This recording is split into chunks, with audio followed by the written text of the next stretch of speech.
बाल चौपाल। बाल चौपाल। सहकार रेडियो पर ढेर सारी मस्ती और जानकारियाँ।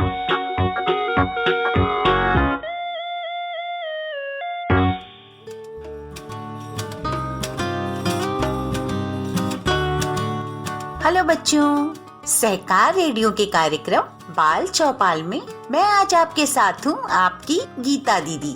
कैसे हैं आप लोग? अभी तो बहुत ठंड है, अपना ख्याल रखिएगा। आज मैं आप लोगों को एक बहुत ही रोचक कहानी सुनाऊंगी। इस कहानी में बहुत ही आसान भाषा में पृथ्वी पर मनुष्य समाज के विकास की संक्षिप्त जानकारी दी गई है। साथ ही घरों को बनाने का इतिहास भी बताया गया है। कहानी का शीर्षक है छांगुर शर्मा की क्लास। इसे लिखा है नितेश विमुक्त ने। कहानी हमने ली है बाल पत्रिका कोम्पल से। तो सुनिए ये कहानी, छांगुर शर्मा की क्लास।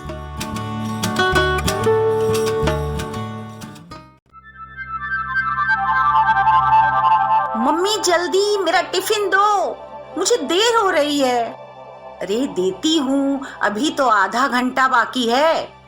आज मोनू को स्कूल जाने की बहुत जल्दी हो रही थी, और हो भी क्यों नहीं, जब से उसके नए अध्यापक छांगुर शर्मा आए थे तब से बच्चों को रोज ही स्कूल जाने की जल्दी होने लगी थी। बच्चे इंतजार करते थे कि कब छांगुर शर्मा सर की क्लास आए और दुनिया के बारे में रोचक बातें और नई नई कहानियाँ सुनने को मिले। नए मास्टर छांगुर शर्मा विज्ञान के अध्यापक थे। वे बच्चों को बहुत ही रोचक ढंग से सभी पाठ समझाते थे और कभी कभी देश दुनिया की रोचक बातें और कहानियां भी सुनाते थे। इसीलिए अपने आने के कुछ ही दिनों में छांगुर शर्मा बच्चों के बीच बहुत लोकप्रिय हो गए। जल्दी जल्दी चलकर मोनू स्कूल पहुंचा। अभी उसे और इंतजार करना था, क्योंकि विज्ञान की पढ़ाई तीसरे घंटे में होती थी। किसी तरह रेंगते रेंगते 2 घंटियां बीत गईं। आखिर बच्चों का इंतजार खत्म हुआ। मास्टर जी क्लास में आए। सभी बच्चों ने खड़े होकर उनका अभिवादन किया। आज सभी बच्चों के चेहरे पर खुशी देखकर छांगुर शर्मा भी खुश हो गए। उन्होंने क्लास शुरू की। बच्चों, आज मैं आप सबको घर के इतिहास के बारे में बताऊंगा। पहले आप लोग बताएं कि आपने किस किस तरह के घर देखे हैं। दीपक ने खड़े होकर बताया, मैंने एक 25 मंजिल वाला घर देखा है। बाप रे बाप, कितना ऊंचा था। मनीष ने बताया, एक बार जब मैं नानी के घर गया था तो मैंने वहाँ केवल लकड़ी से बना एक घर देखा था। पिंकी ने खड़े होकर बताया, मास्टर जी, मैंने एक बार एक बड़ी नाव पर घर देखा था जो पानी में तैर रहा था। मास्टर जी ने हंसकर बताया, पिंकी, वो घर नहीं था, दरअसल वो पानी का जहाज था जिस पर लंबी यात्रा में रहने और दूसरे कामों के लिए कमरे बने होते हैं। फिर मास्टर साहब ने बताना शुरू किया, बच्चों, हर जीव की तरह इंसान को भी रहने के लिए बसेरे की जरूरत होती है। आज से हजारों साल पहले जब मनुष्य जंगलों में रहता था, उस समय मनुष्य गुफाओं में या पेड़ों की टहनियों और घास फूस से बनी झोपड़ियों में रहता था। उस समय का समाज आदिम या कबीलाई था। रोनू पूछ बैठा, मास्टर जी, कबीलाई समाज क्या होता है? मास्टर जी ने बताया, कबीलाई समाज में पूरा कबीला एक बड़े परिवार की तरह होता है, जिसका मुखिया कबीले का सरदार होता है। सभी मिलजुल कर अपनी जिंदगी चलाने के लिए शिकार करते थे और कंदमूल जुटाते थे। इनका कोई निश्चित निवास भी नहीं होता था। जहाँ इनको जीने रहने लायक परिस्थितियाँ मिलती थीं, वे वहीं जाकर रहने लगते थे। आग की खोज के बाद वे अपनी झोपड़ियों और गुफाओं के सामने आग जलाया करते थे। इससे उन्हें जंगली जानवरों से सुरक्षा मिलती थी। दुनिया में अलग अलग जगहों पर घर बनाना अलग अलग समयों में शुरू हुआ। मिस्र और पश्चिमी एशिया में ईसा से 10,000 साल पहले, यानी आज से 12,000 साल पहले। ग्रीस में 6,000 ईसा पूर्व, तो इंग्लैंड में 3,000 ईसा पूर्व में शुरू हुआ। इसके अलावा हर देश के वातावरण और परिस्थितियों के अनुसार वहाँ के घर बनाए जाते थे।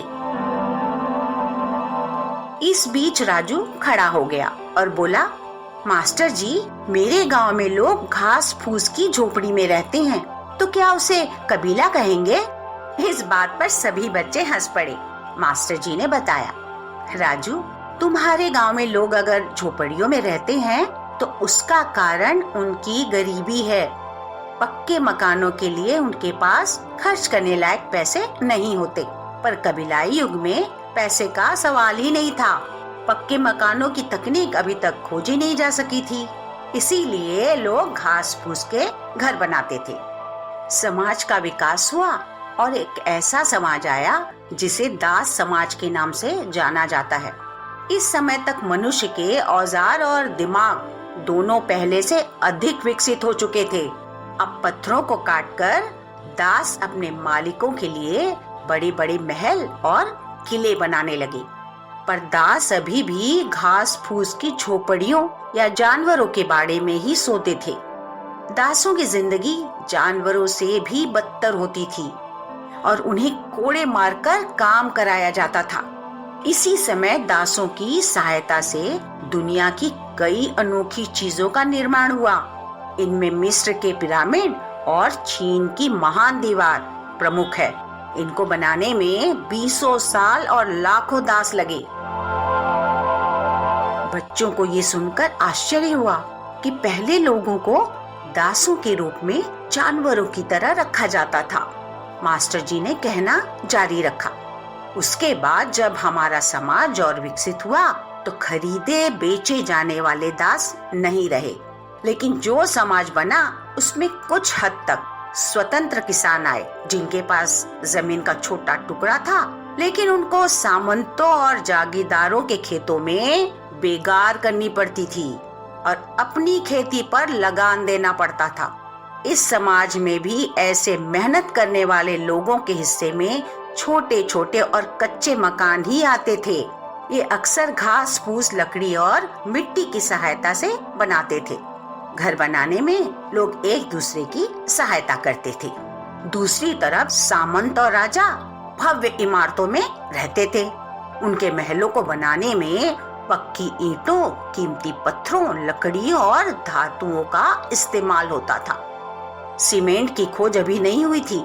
उसके स्थान पर चूने से बने गारे या मिट्टी के गारे का इस्तेमाल होता था। राजा या सामंत जनता से वसूले गए लगान का इस्तेमाल इन महलों को बनवाने में तथा अन्य ऐश्वर्य के साधन जुटाने में खर्च करते थे। उस समय के औजारों में मुख्यतः हथौड़े, छिन्नी, साहुल सूत्र, करनी, फावड़ा इत्यादि मुख्य थे। इसीलिए महलों को बनाने में बहुत समय और बहुत कारीगर और मजदूर लगते थे। ताजमहल को बनाने में 20,000 लोगों ने 20 वर्ष तक काम किया था, तब जाकर कहीं ये बन पाया। महलों को बनाने वाले कारीगरों के खुद अपने घर बहुत छोटे होते थे।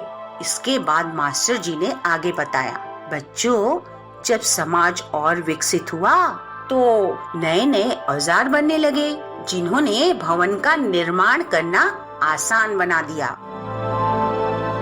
राजाओं का युग अब बीत चुका था। लोगों को स्वतंत्र रूप से काम करने, व्यापार करने की आजादी मिली। आज के घरों में भी विशेष बदलाव हुआ है। नए औजारों के विकास के साथ साथ नए पदार्थों जैसे सीमेंट, स्टील, कंक्रीट, प्लाई आदि का इस्तेमाल शुरू हुआ।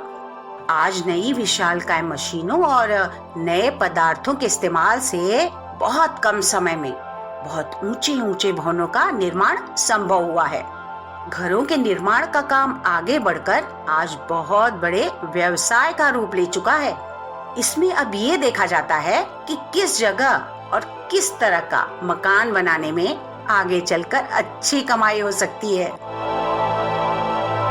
बच्चे बहुत ही रुचि से सब कुछ सुन रहे थे।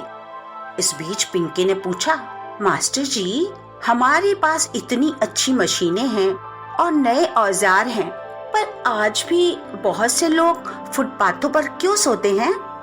पिंकी के इस प्रश्न ने सभी बच्चों को सोचने पर मजबूर कर दिया कि क्या कारण है कि सब कुछ होने के बावजूद सबके पास घर नहीं है। इस पर मास्टर जी ने समझाया, बच्चों, हमारे समाज में हर चीज प्रचुर मात्रा में मौजूद है, पर इन सब पर अधिकार केवल कुछ लोगों का है। आज भवन निर्माण भी एक उद्योग है और उन्हीं के लिए उपलब्ध है जिनके पास पैसे और साधन हैं। हमारे देश में 18 करोड़ लोग फुटपाथों पर सोते हैं तथा 18 करोड़ लोग झुग्गी झोपड़ियों में रहते हैं। इसीलिए आज के समाज में सब कुछ उपलब्ध होने के बाद भी सबके घर नहीं है। सारे बच्चों को आज बहुत कुछ सीखने को मिला था। मोनू के मन में अभी भी वही बात घूम रही थी कि गरीबी ही वो कारण है कि सब कुछ उपलब्ध रहते हुए भी लोग घर नहीं बनवा पाते।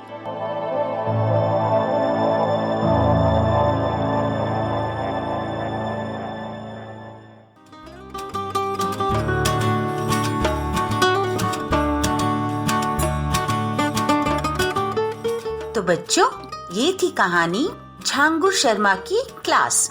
आप सुन रहे थे सहकार रेडियो का कार्यक्रम बाल चौपाल। तो ऐसे ही किसी और प्यारी सी कहानी के साथ फिर मिलूंगी। तब तक के लिए दीजिए विदा, मुझे यानी अपनी गीता दीदी को। बाय बाय बच्चों।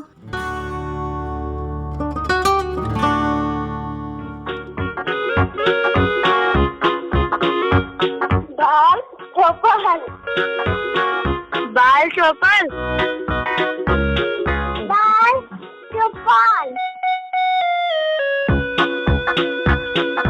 सहकार रेडियो पर ढेर सारी मस्ती और जानकारियाँ।